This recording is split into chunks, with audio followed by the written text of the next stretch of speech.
Welcome back. Let's pick up where we left off. All right, so far we've talked about input gain structure and processing.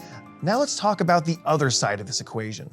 Typically, there's going to be some EQ, some other user level control, and peak limiters to ensure we don't clip anything on the output.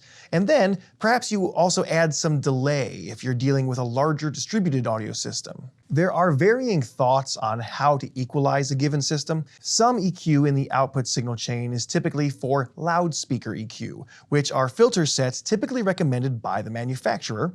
And then there's room EQ, which accounts for the size, shape, and reflectivity of the room.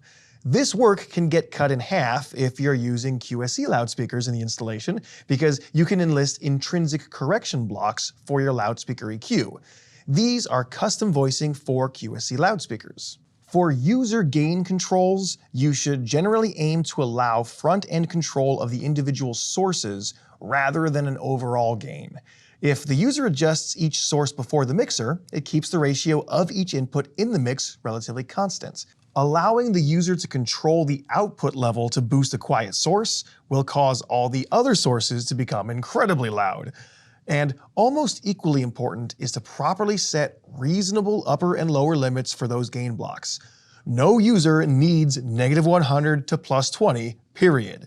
You want to avoid giving the user a license to put the system into feedback every day. In addition, output limiting will prevent a signal from going beyond a predetermined level, it'll prevent clipping, and prevents overloading the amplifiers.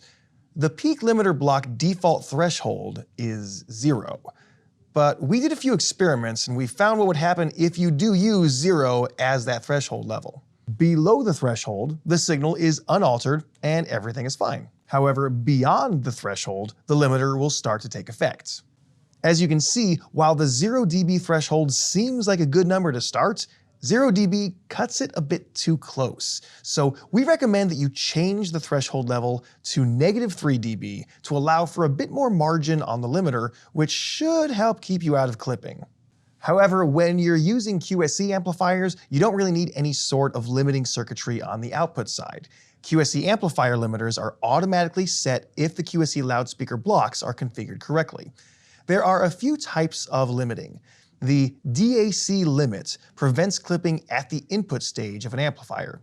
Next is protect, which will provide limiting due to driving low impedances. And lastly, you have limits, which is the computed limiting based on load time. However, if you're not going to use a Q-SYS networked amplifier, then eventually you need to convert the digital audio back to analog. In this limiting example, we saw clipping at 0 dB FS, as you would expect. In keeping with our -20 dB FS gain structure, the digital gain should be left at 0 dB. If we look at our controls here, this is perfect for a standard professional downstream audio device. +4 dBu nominal, +24 dBu max. However, what if the next device in line was a consumer level device?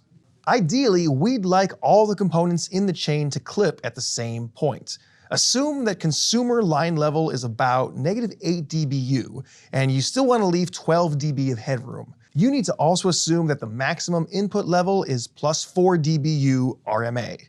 To scale the output at this level, you would use the output gain control below the top meter.